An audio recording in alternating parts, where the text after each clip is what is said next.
يفنى الكل ويبقى هو ليس الباقي إلا هو الله الله الله الله الله الله ما لي رب إلا هو. Allah states in the Holy Quran, إن الساعة لآتية لا ريب فيها ولكن أكثر الناس لا يؤمنون. Allah Ta'ala says in the Holy Quran, Surah 40, Surah 40, verse number 59, إن الساعة لآتية, that indeed the last hour, the time will come. Quran is saying it will come, and the Quran says لا ريب فيها, there is no doubt in it. उसमें कोई शक नहीं. In other words, Qiyamah is going to come. The world is going to come to an end. I'm giving you a brief explanation of what the verse is telling you. The verse is telling you inna is without doubt. Allah is telling you that there's no doubt, no shak, no shubha. As-sa'a, the time, is going to come. And la rayba fiha. And there's no doubt, there's no shak in that. In what? In the coming of Qiyamah. وَلَكِنْ أَكْثَرَ النَّاسِ لَا يُؤْمِنُونَ. But most of the people don't believe. Most of the people don't believe in this, that Qiyamah will come. They think life is forever. But Qiyamah is going to come, and there is nothing that you can do about it. This is the command of Allah subhanahu wa ta'ala, and how Qiyamah will come and what will be the signs before Qiyamah comes, that's what we want to talk about. And then when you start listening to it, you reflect in your own life, and you reflect in what you are seeing around you over the last 10 and 15 years or 20 years. You see things that are happening that you have not seen before. And then you start to understand Qiyamah is definitely coming. Now, before I go further, you must understand, in simple terms, just for your understanding, that the beloved Rasul sallallahu alaihi wasallam 1440 years ago, in other words, in his golden era, the most beautiful era, there's no era, there's no zamana better than the Qur'an, than the zamana of Rasul sallallahu alaihi wasallam. Rasul sallallahu alaihi wasallam himself said, Khair al-Qur'an karni, the best zamana of all zamanas is my zamana. Okay? So, in that zamana, the beloved Rasul sallallahu alaihi wasallam, in that time, what did he say to the companions? He said to them that Qiyamah is at your doorstep. 1440 years ago. So how near Qiyamah is now? It's something we have to start thinking about. So when we talk about Qiyamah, and the Quran is telling you that Qiyamah will come, there is no doubt in it. This is only one ayat I've read. There are numerous verses of the Holy Quran that discuss this. We will talk as the days go. But the Quran is telling you, Allah is starting with the word inna sa', that indeed, undoubtedly, verily, Qiyamah will come. Inna sa'ata la'atiyah. Indeed, it will come. And the la there is also for emphasis. The la there is for emphasis that it will surely come. Take up. It will surely come. And then after that, it's still being said, la rayba fiha. And still Allah is saying there is no doubt. In other words, not an iota. In other words, three things in that one verse are telling you that there is no doubt. Why it's telling you this so many times, the hikmat Allah knows, but for understanding, why it's telling you that in one line, three times, inna, the lam is coming there for the emphasis, and at the same time, la rayba fiha. Okay? And it's being clearly told again. Right? Why? Because, what is the reason for that? وَلَكِنْ أَكْثَرَ النَّاسِ لَا يُؤْمِنُونَ. It's telling you because most of the people don't believe, they won't accept this. So Allah Ta'ala is warning us, Allah Ta'ala is reminding us that don't doubt this. Don't think it's not going to happen. It is going to happen. Qiyamah is going to come. Now, while we're on the topic of Qiyamah, very quickly, it is our fundamental Aqidah. It is our belief. This is very important. Your Aqidah is very important. It is our fundamental belief, it is our Aqidah that Qiyamah is Haqq. And somebody is going to say, how you know Qiyamah is Haqq? Inna sa'ata la'atiyah la rayba fiha. Quran is telling you that it is going to come, Qiyamah is going to come, there is no doubt. So the moment Quran has said that, and it is in numerous ahadith and mubarakah, it is evident that this is our Aqidah, it is a fact. It is a reality that Qiyamah will really come. Right? It is Haqq, it is true, it is a fact, it will come. And it is the fundamental, one of the bunyadi aqaid of Islam.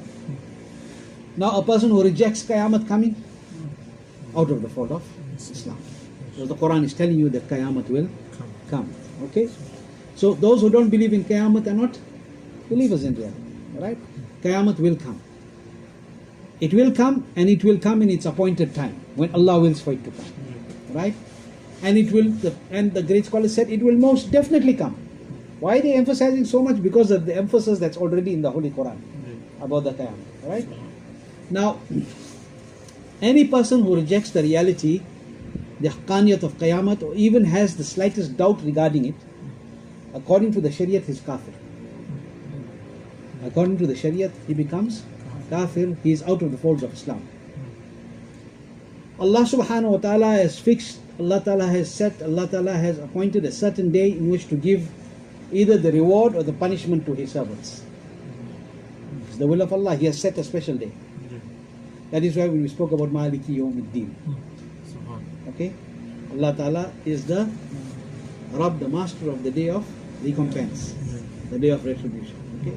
He has set a day for this year, where the servants will either get the reward of their good or bad, or they will get the punishment for their bad deeds.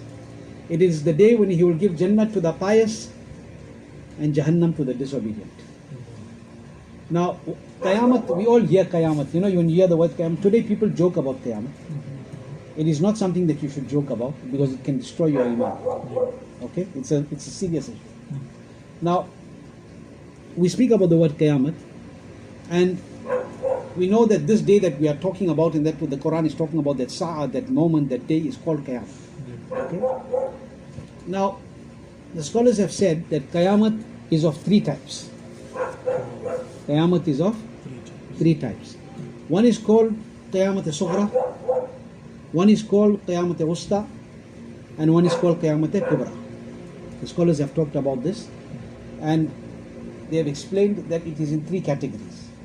Now, what is Qiyamah al-Sughra? We'll start with Qiyamah al-Sughra. In other words, the small, the minor Qiyamah. Nothing is small, but for us to understand, the small Qiyamah. Okay, what is the small Qiyamah? The scholars say that Qiyamah al-Sughra refers to Maut. It refers to Maut. Why? It has been stated, one who has died has had his Qiyamah. In other words, he's come nearer to that, na? He's closer to that time. He has left this dunya now. He can't add or subtract to his deeds, isn't it? We were talking about this dunya being Darul Amal. He can't do anything now to add or subtract by himself. Whatever he gets now is jariyah. What he did, that will benefit him thereafter, but he can't plus and minus anything anymore. He can't do anything anymore. So what is the scholars have said, that when we speak about Qiyamah al-Sughra, we speak about Maut. We speak about death. Now, what is Qiyamah al-Wusta? Now, Qiyamah al-Sughra is a small Qiyamah, Qiyamah al-Wusta, in other words, the middle, the medium one. Okay? What is that? Qiyamah al-Wusta is when all the people of a certain era, a certain zamana, they die. And that happens. Every time that happens, and every time that those who lived 100, 120 years ago, they're not here now. So all the people of that era have gone away. Okay? So Qiyamah al-Wusta is when all the people of a particular era die, and people are born, and the next era continues. So that era that passed, where all the people of that generation are gone, that is known as Qiyamah al-Wusta. Okay? Qiyamah al-Kubra is that day when the skies, the earth, and everything in it will cease to exist. Qiyamah al-Kubra is the day when the skies, the earth, and everything in it will cease to exist. This has been explained by Ala Hadrat radiallahu anhu in detail in his Malfuz Sharif. Ala Hadrat has spoken about these three things: Qiyamah al-Sughra, Qiyamah al-Wusta, and Qiyamah al-Kubra. Now we must understand that there is one question that always is asked. In every zamana this question was asked. What is this question? When will Qiyamah come? When will Qiyamah come? And after how long will it come? When will Qiyamah come? And after how long will Qiyamah come? Now, with the exception of Allah and Allah blessing this knowledge upon His Nabi sallallahu alaihi wasallam, this knowledge is secretive. It is a secret. Okay? Allah Ta'ala kept this information veiled, concealed from His servants. But some of Allah's pious servants have been given some marifat about this, about when it will come. Exactly no, but an idea. But the reality only Allah and His beloved Rasul sallallahu ta'ala alayhi wasallam know. Now, the Prophet sallallahu alaihi wasallam has commanded to keep this information, was commanded to keep this information concealed from his ummah. Allah Ta'ala commanded Rasul to keep this information. The reality of the date and time and whenever, Rasul knows, but Allah has commanded him to keep it a secret. Okay? Now, it is mentioned in the Hashya Sawi, which is the commentary of Jalalain Sharif. It is mentioned in the Hashya of Sawi that Almighty Allah has blessed the beloved Rasul sallallahu alaihi wasallam with the knowledge of Jannah and Jahannam and all that which is in it. And He has commanded him to keep certain information concealed. Right? And in this, the information is narrated on the basis of tawatur, of continuity. Okay? Now, this is mentioned in Sawi volume 2. In other words, Rasul Pak has got knowledge of everything. But some things Allah Ta'ala has commanded him not to give that knowledge to the general people, to the laymen.